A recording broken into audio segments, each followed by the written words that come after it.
Nick DePaula here for ESPN. We're joined with Dwyane Wade, now of the Miami Heat again, which is fun to say, of course. We're here to talk about leaning and just how you've grown your brand through the years. Now that you've been with the brand for over 5 years now, it's been a while. Yeah, man.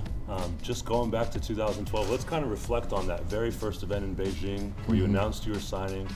What's it like looking back on that and how far you guys have come together? First of all, it's crazy that it's been this long. I know. We're going on our 6 years in partnership together.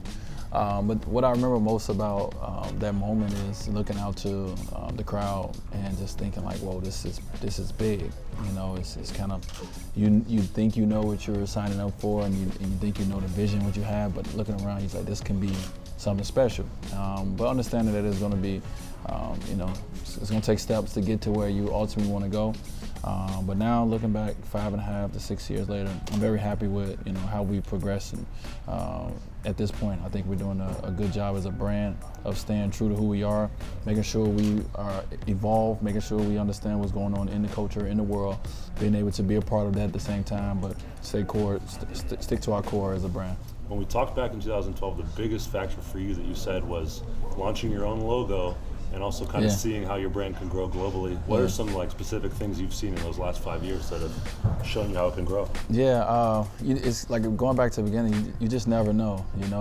I definitely, leaving the Jordan brand, for me, I'm a kid, grew up in Chicago, idolizing Michael Jordan, so that was definitely a tough decision to make. But from a brand perspective and trying to be a businessman, trying to make the right decisions, and I knew definitely that I wanted to own my own logo. I wanted to make that Wade. When you've seen it, I want everyone to know what that was in China. So it definitely was a tough time.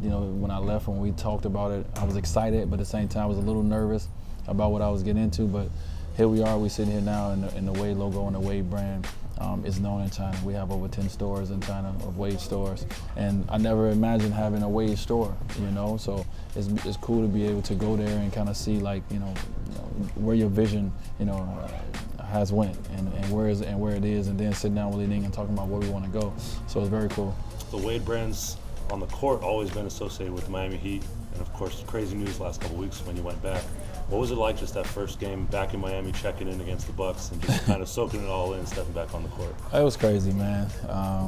Everything happens for a reason in life, and I definitely went through in a short period of time, a year and a half, I went through a journey in the NBA, and that journey made me appreciate getting that call that said I was going back. It made me appreciate the Miami Heat coming to get me.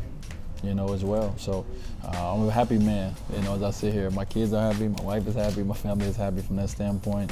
Now I'm trying to get my feet wet and get back into, the vibe of Miami, get back into the culture of Miami, and get back to, and get there and help these young men, the future of the NBA and the future of Miami Heat. And our guy Darren Ravel tweeted out that the team store sales went up 8,000%, just within a couple of days of the trade happening. Yeah. What was it like for you to hear just kind of the craziness of the fans that you were coming back? Yeah, I told my wife, I said, I'm good for business. No, it's always, and my fans, the core of D-Wade fans has always been great. Whether they talk about 2006, whether they talk about, the Olympics in 2008, whatever they talk about, I love it because they've been there and they've been supporting me from day one. So we definitely have grown, being able to be a part of China, Chinese brand and be global is definitely have opened up more ears and eyes to myself. And then last question for you, what was it like just kind of reconnecting with the organization and kind of reconnecting with Pat Riley as well? It was great. It's kind of like it's new, but it's old. It's my normal. And like I said, I definitely understand that in life everything happens for a reason, and you go through your own journeys and your own path because you need to. But I'm definitely excited to be back. The hug that I had with Pat Riley, I felt it, he felt it, and it was just right. And everything happened the way it should have happened from the standpoint of now being back. I appreciate the city, I appreciate the Miami Heat organization more, and I think the same thing. I think they appreciate me more, I think the city appreciated me more, and I'm there, so it's good to be back.